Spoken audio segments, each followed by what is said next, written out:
नमस्ते एवरीवन। धनतेरस की बहुत बहुत शुभकामनाएं। मेरी दिल से प्रेयर्स हैं कि महालक्ष्मी जी आपके घर में, आपके हृदय में सब दूर वास करें, हमेशा वही रहे और आपको बहुत बहुत बहुत प्रॉस्परस करें, समृद्ध करें, मन से भी और धन से भी और मन से ज्यादा। लेकिन okay, so well as you can see Diwali इधर भी शुरू हो गई है और आज हम बाकी का कंटिन्यू करेंगे। आई होप आप लोगों ने अपने अपने घरों में मस्त धनतेरस की पूजा कर ली। You have done puja of all the assets that you have. In assets में आप अपने ज्ञान का एसेट बिल्कुल ना भूलें और उसी ज्ञान के एसेट को बढ़ाने के लिए आज की क्लास हम कंटिन्यू करते हैं। So welcome back to everyday Bhagavad Gita reading sessions during Kartik मास। और शुरू करते हैं रीडिंग।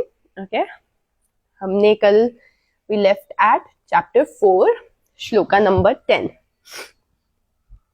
एंड यहीं से हम कंटिन्यू करेंगे।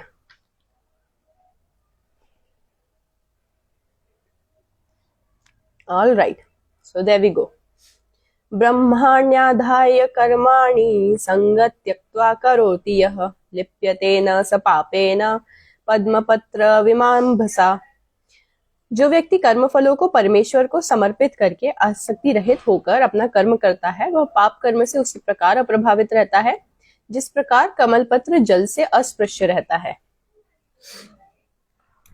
कायेन मनसा बुद्ध्या कैवलैरेन्द्रियैरपि योगिनः कर्म कुर्वन्ति संध्यक् त्यक्त्वा अमुच्यते। योगीजन आसक्ति रहित होकर शरीर, मन, बुद्धि तथा इंद्रियों के द्वारा भी केवल शुद्धि के लिए कर्म करते हैं। Okay, so this is a very important shloka. This is a very important shloka for those who actually understand योग इन द डीपर सेंस। योगी जन आसक्ति रहित होकर शरीर, मन, बुद्धि तथा इंद्रियों के द्वारा भी केवल शुद्धि के लिए कर्म करते हैं। ओके, सो यहाँ पर I would like to bring a concept of karma. 3 प्रकार के कर्म होते हैं: प्रारब्ध कर्म, संचित कर्म और आगामी कर्म। आपके प्रारब्ध आपको भोगने ही होते हैं, लेकिन कुछ कर्म होते हैं जो आप थोड़ी बहुत रेमेडीज के जरिए बैलेंस आउट कर सकते हैं, जो कहलाते हैं संचित कर्म। आगामी कर्म वही वो कर्म होते हैं जो कर्म अभी आप कर रहे हैं, जो जमा हो रहे हैं, पूंजी जिनकी जमा हो रही है, आने वाले समय में आपको उनको रीप करना है। तो प्रारब्ध जो है सन्यासियों को भी भोगने होते हैं, गृहस्थों को भी भोगने होते हैं। अब ये प्रारब्ध कर्म जो होते हैं, इट्स लाइक अ पूंजी, इट्स लाइक अ बॉक्स जो खाली होना ही पड़ेगा, तभी आपको इस भवसागर से मुक्ति मिलेगी, मोक्ष मिलेगा। अब यहाँ लिखा है योगी जन किस तरह से अपने उस जमा किए हुए कर्मों को खत्म करते हैं, क्योंकि जब तक वो खत्म नहीं होंगे आपको मोक्ष नहीं मिलेगा, वो खत्म होने ही पड़ेंगे। वो कैसे खत्म होते हैं?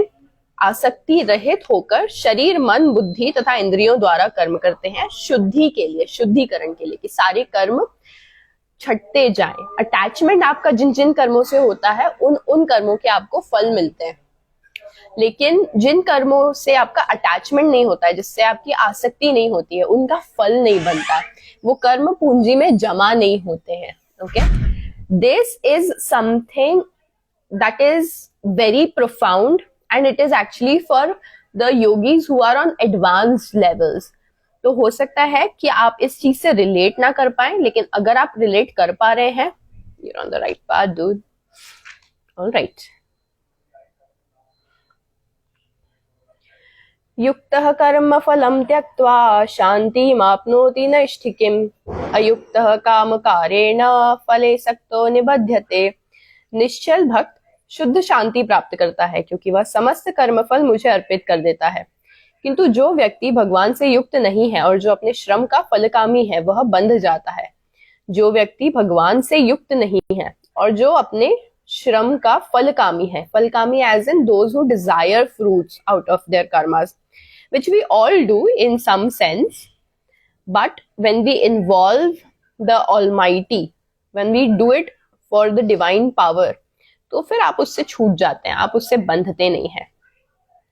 सर्व कर्माणि मनसा सन्न्यस्यासस्ते सुखम वशी नवद्वारे पुरे देही नैव कुर्वन्न कारयन्।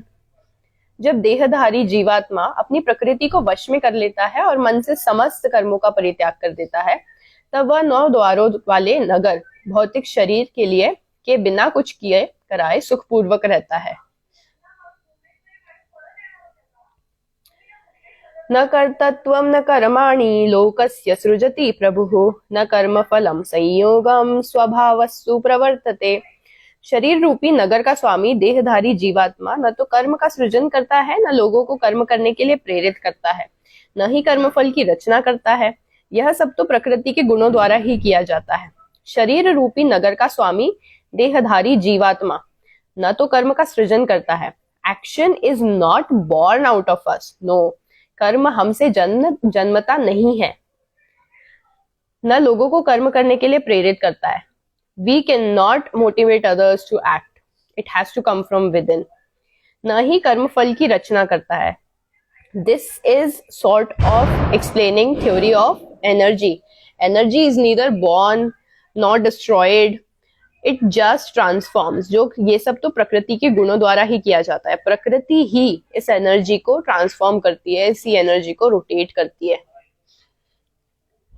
नादत्ते कस्यचित् पापं न चैवं सुकृतं विभुः अज्ञानेनावृतं ज्ञानं तेन व्यन्ति जन्तवः। परमेश्वर न तो किसी के पापों को ग्रहण करता है न पुण्यों को, किंतु सारे देहधारी जीव उस अज्ञान के कारण मोहग्रस्त रहते हैं जो उनके वास्तविक ज्ञान को आच्छादित किए रहता है। ज्ञानेन तु तज्ज्ञानं येषां नाशी तद्मात्मनः तेषामादित्य विज्ञानम प्रकाशयति तत्परम। किंतु जब कोई उस ज्ञान से प्रबुद्ध होता है जिससे अविद्या का विनाश होता है, तो उसके ज्ञान से सब कुछ उसी तरह प्रकट हो जाता है जैसे दिन में सूर्य से सारी वस्तुएं प्रकाशित हो जाती हैं। तद्बुद्धयस्तदात्मनास्तन्निष्ठस्तत्परायणाः गच्छन्त्य पुनरावृत्तिम ज्ञानानिधूर्तकल्मषः। जब मनुष्य की बुद्धि, मन तथा श्रद्धा तथा शरण सब कुछ भगवान में स्थिर हो जाते हैं, तभी वह पूर्ण ज्ञान द्वारा समस्त कल्मष से शुद्ध हो जाता है और मुक्ति के पथ पर अग्रसर होता है। सो बेसिकली समझाने का मतलब ये है कि जब कर्म करना तो इम्पोर्टेंट है, क्योंकि अभी पिछले 3rd चैप्टर तक वो यही बोल रहे थे कि कर्म करो अर्जुन, कर्म करो, कर्म करना इंपॉर्टेंट है। लेकिन वहीं उस कर्म के इफेक्ट से, प्रभाव से, या उस कर्म का कोई फल ना बने, या उस कर्म के फल को वापस भोगने के लिए हमको इस धरती पर ना आना पड़े, इसीलिए भगवान कह रहे हैं कि मुझे अपने सेंटर में रख करके और फिर मेरे लिए कर्म करो। तो उसका फल नहीं बनता, फिर उसके लिए सुख या दुख भोगने के लिए आप दोबारा जन्म नहीं लेते।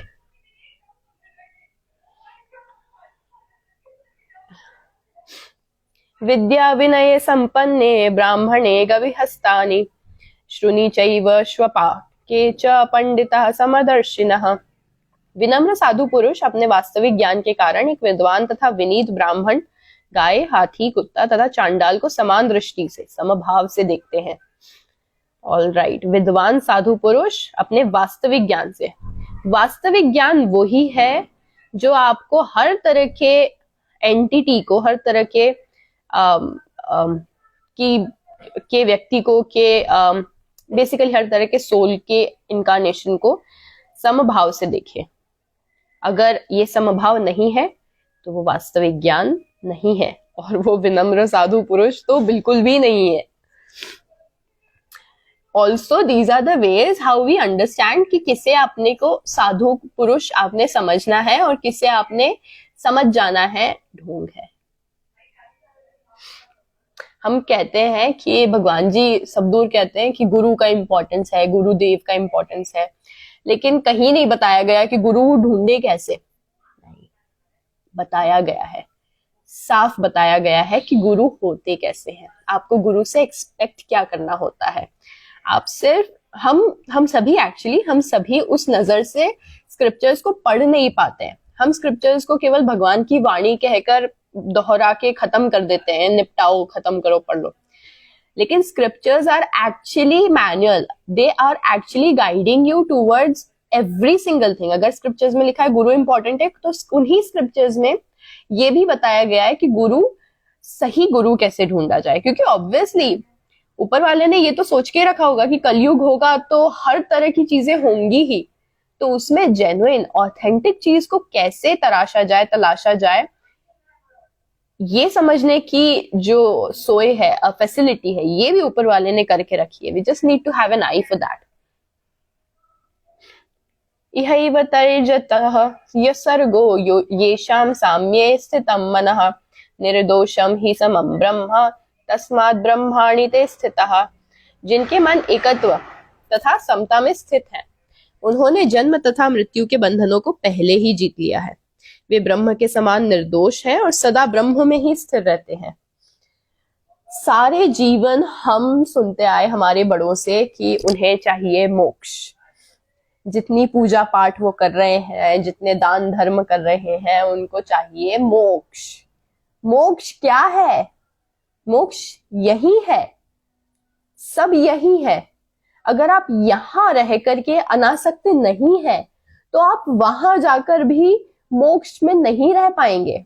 मोक्ष का मतलब ये नहीं है कि permanent bliss, permanent happiness. No, permanent happiness is a symptom. It comes from being detached from every single thing, from सुख ऑल्सो, फ्रॉम दुख ऑल्सो। जब आपको दुख, सुख, अच्छा, बुरा, ये किसी भी चीज की आपको कामना नहीं रहेगी, वो स्थिति मोक्ष कहलाती है। कामना नहीं रहेगी मतलब ये नहीं कि आप कुछ भोगोगे नहीं, सब आता भी रहेगा ना तो भी you will be like decent, कि हाँ अच्छा आ रहा है, बढ़िया है, बुरा आ रहा है, बढ़िया है, ऊपर वाले की तरफ से जो आ रहा है वो बढ़िया है। वो स्थिति मोक्ष की हो जाती है। यही इस चैप्टर में, 4th चैप्टर में 11th श्लोका में बताया गया है कि जिनके मन एकत्व तथा समता में स्थित है, एकत्व तथा समता, इक्वानिमिटी में स्थित है, उन्होंने जन्म तथा मृत्यु के बंधनों को पहले ही जीत लिया है। वे ब्रह्म के समान निर्दोष हैं और सदा ब्रह्म में ही स्थित रहते हैं। न प्रव्यशेत्र प्रियम प्राप्य न द्विजेत प्राप्य चा प्रियम स्थिर बुद्धेर समूढ़ो ब्रह्मविद ब्रह्माणि स्थितः। जो न तो प्रिय वस्तु को पाकर हर्षित होता है और न अप्रिय को पाकर विचलित होता है, जो स्थिर बुद्धि है, जो मोह रहित है और जो भगवत विद्या को जानने वाला है, वह पहले से ही ब्रह्म में स्थित है। Again, so there is a poem, English में एक पोयम है, I don't remember who is the author of it, but the name of the poem is if. ये मैं पढ़ के दोबारा से पोएट्री कल प्रेजेंट करूंगी डेफिनेटली आप लोगों के सामने। You love it, you definitely love it, but तब तक you guys also can see about that poem.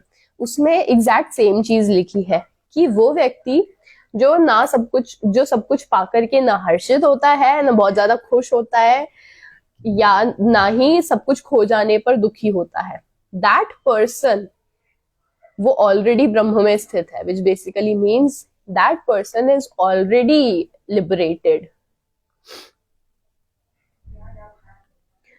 बाह्य स्पर्शेषु असक्तात्मा विन्द्यत्मानि यत् सुखम स ब्रह्म योग युक्तात्मा सुखम अक्षयम श्रुते। ऐसा मुक्त पुरुष भौतिक इंद्रिय सुख की ओर आकृष्ट नहीं होता, अपितु सदैव समाधि में रहकर अपने अंतर में आनंद का अनुभव करता है। इस प्रकार स्वरूप सिद्ध व्यक्ति परब्रह्म में एकाग्रचित होने के कारण असीम सुख भोगता है। Okay, so what is the key for forever, for being happy forever? It is being समभाव, being equanimous at whatever happens. जो भी हो रहा है, अगर आप समभाव, बैलेंस, हार्मनी की स्थिति में है, तो आप सुख की स्थिति में हैं।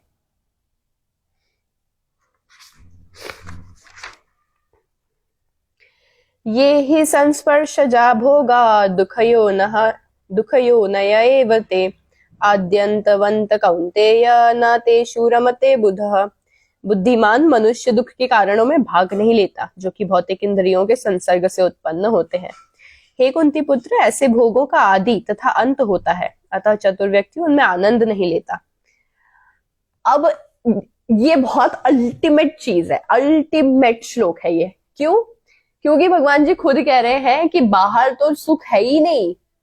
even if you're happy right now, it's going to pass away. सुख जो है ये हमेशा अंतर मन से ही आता है। If you are happy within, only and only then you'll be happy in your life, in the outer situation of your life. अगर आप अंतर मन से खुश नहीं है, and you must have seen people, you must have had people, you must have seen it with your own self in few phases of life, कि मन ही खुश नहीं है ना, तो बेस्ट डेज भी खुशी नहीं दे पाते। और ये इतने अच्छे से चैप्टर 4 के श्लोका नंबर 22 में भगवान जी ने कहा है कि बुद्धिमान मनुष्य दुख के कारणों में भाग नहीं लेता, जो कि भौतिक इंद्रियों के संसर्ग से उत्पन्न होते हैं। ऐसे भोगों का आदि तथा अंत होता है, अतः चतुर व्यक्ति उसमें आनंद भी नहीं लेता।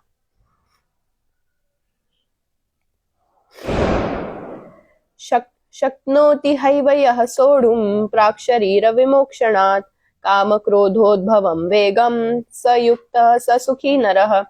यदि इस शरीर को त्यागने के पूर्व कोई मनुष्य इंद्रिय के वेगों को सहन करने तथा इच्छा एवं क्रोध के वेग को रोकने में समर्थ होता है, तो वह इस संसार में सुखी रह सकता है। अगेन ये श्लोकास जो है, these are like literally guiding you how to do it, what to do to be happy from within, सब बताया गया है। क्या कह रहे हैं? इस शरीर को त्यागने के पूर्व, बिफोर यू डाई, कोई मनुष्य इंद्रिय के वेगों को सहन करने तथा इंद्रिय के वेगों को सहन करने, विच बेसिकली मीन्स हर एक इंद्रिय, जो भी आप whatever your ears want to listen to, बहुत अच्छे अच्छे गाने सुनने हैं, जुबान से बहुत अच्छी अच्छी बातें करनी है, आंखों से बहुत एस्थेटिक चीजें देखनी है, या हाथों से बहुत कोमल कलियां फूल सब छू कर देखने हैं। ऑल दीज थिंग्स, अगर ये आप इंद्रियों के वेग, इट बेसिकली मीन्स कि वो जो क्रेविंग्स हो रही हैं उनको अगर आप बेयर कर सकते हो तथा इच्छा एवं क्रोध के वेग को रोकने में समर्थ होता है, and if you can control your desires and your anger, तो वह इस संसार में सुखी रह सकता है। Which is like it turned around, which is basically everything that those motivational speakers talk to you about. हजारों सालों पहले भगवान जी भगवत गीता में लिख कर कह कर गए, and we have it, हम सबके घर में ये मैनुअल रखी हुई है। We don't actually need to go through YouTube or anything like that, or pay like hefty fees to motivational speakers. We just have to move our perspective towards our scriptures in a way कि भगवत गीता या ऐसे scriptures पूजा करने के लिए नहीं रखे गए। इनकी बेस्ट पूजा तब होगी जब हम इनको पढ़ेंगे और अपने जीवन में एक्चुअली इम्प्लीमेंट करने का साहस करेंगे, एफर्ट करेंगे। यो अंत सुखोन्तरात्मस्त ठांजर ज्योतिरैव यः स योगी ब्रह्म निर्वाणम ब्रह्म भूतो अधिगच्छति। जो अंतःकरण में सुख का अनुभव करता है, जो अंतःकरण में सुख का अनुभव करता है, जो कर्मठ है, अतः अंतःकरण में ही रमण करता है, जिसका लक्ष्य अंतर्मुखी होता है, वह सचमुच पूर्ण योगी है। वह परब्रह्म में मुक्ति पाता है और अंततो गत्वा ब्रह्म को प्राप्त हो जाता है। अगेन हम पढ़ते हैं, हम गूगल करते हैं, who is a Yogi, what is a Yogi, clear लिखा है, साफ लिखा है, जो अंतःकरण में सुख का अनुभव करता है, the one who is happy या one who is at peace from within, जो कर्मठ है, हु इज हार्ड वर्किंग और अंतःकरण में ही रमण करता है, ज्यादा दुनिया की चिंता नहीं करता है, लेकिन ये सोचता है कि अंदर क्या चल रहा है, मन के अंदर क्या चल रहा है, मुझ में क्या चल रहा है, मैं क्या चीज हूं, मैं कौन हूं, जिसका लक्ष्य अंतर्मुखी होता है, जो दुनिया में मटीरियलिस्टिक चीजें अचीव करने के बजाय अंदर, मन के अंदर क्या अचीव कर सकता है, क्या स्टेट ऑफ माइंड अचीव कर सकता है, उसकी तरफ उसका लक्ष्य होता है, वह सचमुच पूर्ण योगी है। वह परब्रह्म में मुक्ति पाता है और अंततो गत्वा, आखिरकार वो ब्रह्म को प्राप्त होता है। लभन्ते ब्रह्म निर्वाणम ऋषयम क्षीणकल्मषः छिन्नद्वेष यतात्मानः सर्वभूत हिते रतः। जो लोग संशय से उत्पन्न होने वाले द्वैत से परे हैं, जिनके मन आत्म साक्षात्कार में रत है, जो समस्त जीवों के कल्याण कार्य में सदैव व्यस्त रहते हैं और जो समस्त पापों से रहित हैं, वे ब्रह्म निर्माण मुक्ति को प्राप्त होते हैं। मुक्ति को कौन लोग प्राप्त होते हैं? मुक्ति को कौन लोग प्राप्त होते हैं? वो जो 4 टाइम पूजा करते हैं, वो जो गलत आरती गाते हैं बस इसलिए क्योंकि उनके पूर्वजों से उन्होंने यही आरती सुनी है। वो जो एफर्ट ही नहीं लेते हैं कि एक बार गूगल पे देख लें कि आरती के सही लिरिक्स हैं क्या। वो जो थोड़े भी एफर्ट नहीं लेते समझने के लिए कि ये जो मैं दिया ऑफर कर रहा हूँ इसका मतलब क्या है, मैं दिया किसको ऑफर कर रहा हूँ, इसके मन में मेरे लिए, मन में मुझे किसके लिए क्या श्रद्धा जगानी है, क्या इमोशंस जगाने हैं, वो मुक्ति को प्राप्त होते हैं। जो सारा टाइम माला जाप करते हैं और माला में जाप क्या कर रहे हैं वो शब्द उनको क्लियर नहीं होते, वो मुक्ति को प्राप्त होते हैं। जो जिनको सारे श्लोक याद रहते हैं वो मोक्ष को प्राप्त होते हैं। ऐसे तो दिखा नहीं, लेकिन भगवान जी ने यहाँ पे, आई एम सो सॉरी, भगवान जी ने क्या लिखा है, भगवत गीता में क्या लिखा है कि जो लोग संशय से उत्पन्न होने वाले द्वैत से परे हैं, which basically means the one who is established in their faith, जिसे पूरी तरह श्रद्धा है, जो डाउटफुल होकर के यहाँ वहां नहीं देखता कि अरे ये देवी देवता को पूजू या वो देवी देवता को पूजू, चलो लक्ष्मी जी को पूज लेता हूँ, चलो कुबेर जी को पूछ लेता हूँ, या फिर चलो कोई दूसरे देवताओं को पूज लेता हूँ कि कुछ तो मिल जाए, कहीं से कोई तो सुन ले मेरी बात। नहीं, the one who is established in faith, जिसका जीवन संशय से विमुक्त होकर चल रहा है, फेथ में चल रहा है, जिसके मन में जिसके मन आत्म साक्षात्कार में रत है, the one who is so driven towards self-realization, not materialization, not manifestation, nothing, self-realization, जिसके लिए सबसे बड़ा सवाल ये है कि मैं कौन हूं, मैं यहाँ क्यों हूं, ये जिसके लिए अब सबसे बड़ा सवाल है, जो समस्त जीवों के कल्याण कार्य में सदैव व्यस्त रहते हैं, the one who is continuously grateful कि उसको जो मिला है वो बहुत सारा है, उसके लिए वो ग्रैटिट्यूड रखता है, और उसके साथ में वो व्यक्ति जो बाकियों के कल्याण कार्य में रत रहता है, which basically means keeps this state of mind to serve, जितनी सेवा हो सके उतना अच्छा, और समस्त पापों से रहित है। समस्त पापों से रहित कैसे व्यक्ति होता है? 3 श्लोका पहले अभी भगवान जी ने बोला, वो व्यक्ति पापों से रहित रहता है जो अनासक्त रहकर कर्म करता है। अनासक्त रहकर, डिटैच्ड रहकर, जब आप कर्म से डिटैच रहते हैं आपको कोई पाप पुण्य नहीं लगता है, आप तब मोक्ष में स्थित हो जाते हैं। ऐसा व्यक्ति ब्रह्म निर्वाण मुक्ति को प्राप्त होता है। So beautifully Bhagwan ji has explained it, chapter number 4 shloka number 25। तो अगर कोई भी आपको बोले कि बेटा थोड़ी पूजा कर ले, तो आपने मन में यही सोचना है, आई डोंट बिलीव इन कन्फ्रंटेशंस और anything like that, but I do believe कि मन में व्यक्ति का फेथ इतना स्ट्रांग होना चाहिए कि वो मन में खुद को बोल सके कि कोई बात नहीं वैदिका, तू नहीं कर पा रही है आज दिया ऑफर, इट्स ऑल राइट, तू नहीं कर पा रही है पूजा, इट्स ऑल राइट, तेरे पास नहीं है समय 1 घंटा बैठ करके सारे पाठ वगैरह करने का, it's all right. What do you have? What can you do? Can you have faith within? Yes, I can do that. Can you have strong faith within? Can you make enough efforts for that? Can you be brave enough to completely rely on faith in all situations? Yes, I can do that. Then do that. Because that is what is going to lead you towards complete liberation या complete peacefulness या Paramanandam. I'm enjoying today's session. Oh my God, it feels like, wow. Okay, let's get back to the shloka. काम क्रोध विमुक्तानां यतीनां यत चेतसाम अभितो ब्रह्म निर्वाणम वर्तते विदितात्मनाम। जो क्रोध तथा समस्त भौतिक इच्छाओं से रहित है, जो स्वरूप सिद्ध, इस शब्द को मैं काफी समय से समझने की कोशिश कर रही हूं, तो फिलहाल तो मैं समझ नहीं पाई हूं उसको। आत्म संयमी है और संसिद्धि के लिए निरंतर प्रयास करते रहते हैं, उनकी मुक्ति निकट भविष्य में सुनिश्चित है। क्लियर कहा गया है। किसको मिलनी है मुक्ति? जो क्रोध तथा समस्त भौतिक इच्छाओं से रहित है, जिसको कोई डिजायर्स नहीं है, जो एंगर का इस्तेमाल करता है, जिसका एंगर भी डायरेक्टेड है, जो इम्पल्सिव होकर के सिर्फ रिस्पॉन्ड नहीं करता है, सिर्फ ऐसे रिएक्ट नहीं करता है, वो सोच समझ के अपने एंगर का, अपने हर इमोशन का इस्तेमाल करता है in a way that it is either serving almighty और द क्रिएशन ऑफ ऑलमाइटी और walking towards self realisation.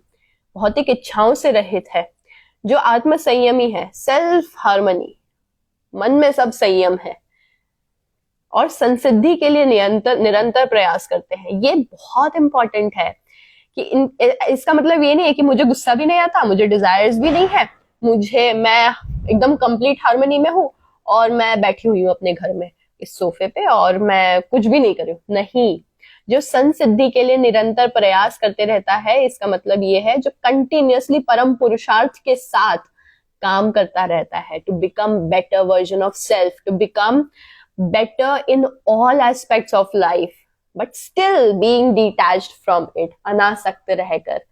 Now these are the things जो शायद बोलने सुनने में इजी लगे या ना भी लगे, लेकिन ये फॉलो करने के लिए इतनी डिफिकल्ट नहीं है, लिटरली नहीं है। आई मीन, आप मुझे बताओ, व्हाट वुड यू प्रेफर?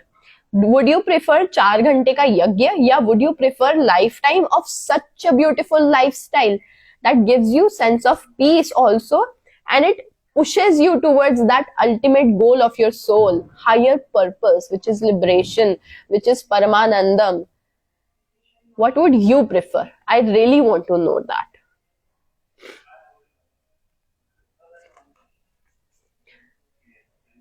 स्पर्शान् कृत्वा बहिर्बाह्यश्च चक्षुश्चैवान्तरे भ्रुवो प्राणपातो समो कृत्वा नासभ्यान्तचारिणौ यतेन्द्रिय मनोबुद्धिर्मुनिर्मोक्ष परायणः विगतेच्छा भय क्रोधो यह सदा एक मुक्त एव सः।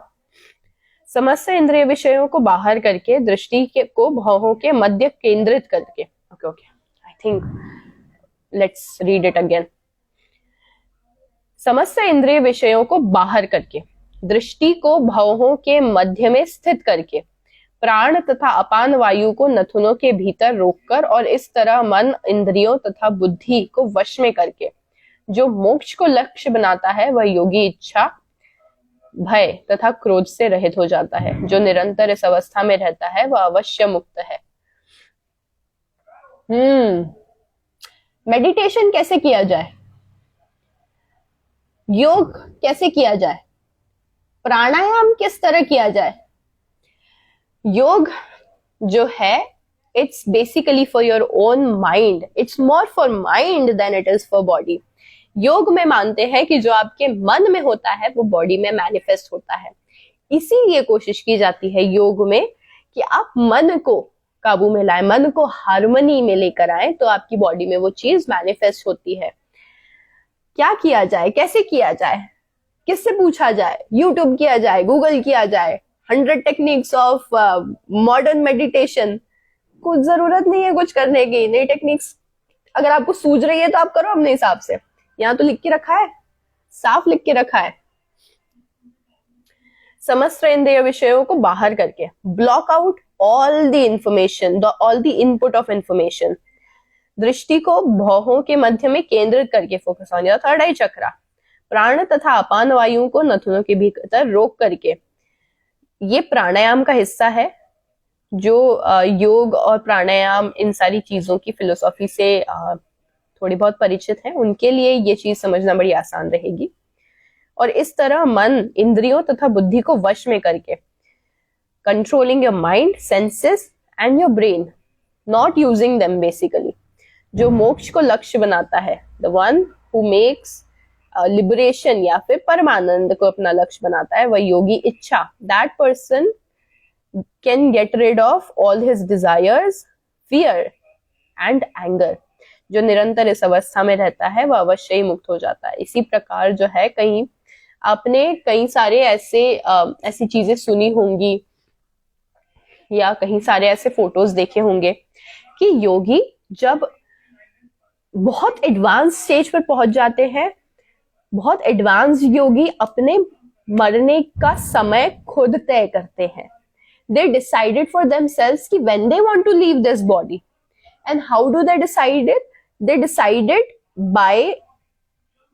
by these sorts of spiritual practices.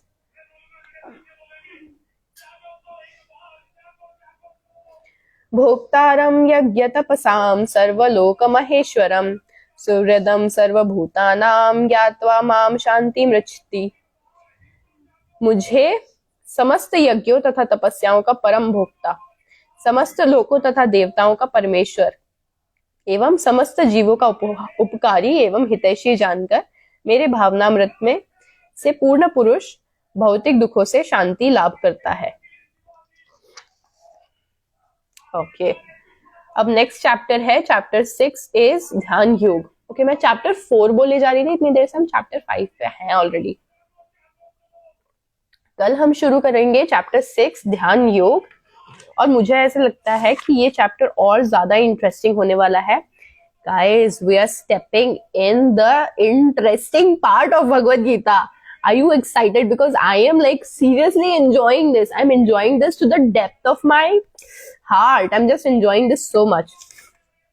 I hope कि थोड़ा सा भी अगर मैं आपको इंस्पायर कर पाई to turn these pages of Bhagavad Gita, specially chapter 5। आज हमने जिस बारे में बात की है और जिस बारे में हमने इतना एक्साइटमेंट एंथुसियाज्म से बात किया है, it is in chapter 5। Do turn pages of chapter 5, and if you have any doubt, any query, तो you can DM me, text me, और अगर मेरे समझ में कुछ चीज नहीं आएगी, बहुत सारी चीज मेरे को नहीं समझ में आती है, बट अगर कुछ समझ में नहीं आया तो I will ask my seniors, but I will get you that solution. कि अगर कोई श्लोक आपको दिखा है तो उसका मतलब, उसका मीनिंग जो है वो आपके जीवन में फिलहाल प्रोमिनेंट रोल प्ले करना चाह रहा है।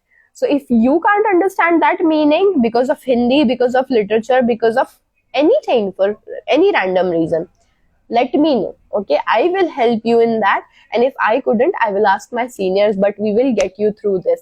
भगवत गीता का इस्तेमाल हम अब अपने अपने जीवनों को सही करने में, सुधारने में और खुद को सुधारने में, सेल्फ रियलाइजेशन की तरफ आगे बढ़ने में, we're going to take good advantage of Bhagavad Gita. Especially in Kartik Mass, let's do that. Okay, so thank you for this for being a part of this session. और again धनतेरस की बहुत बहुत शुभकामनाएं, और I'll see you tomorrow. कृष्णार्पणमस्तु।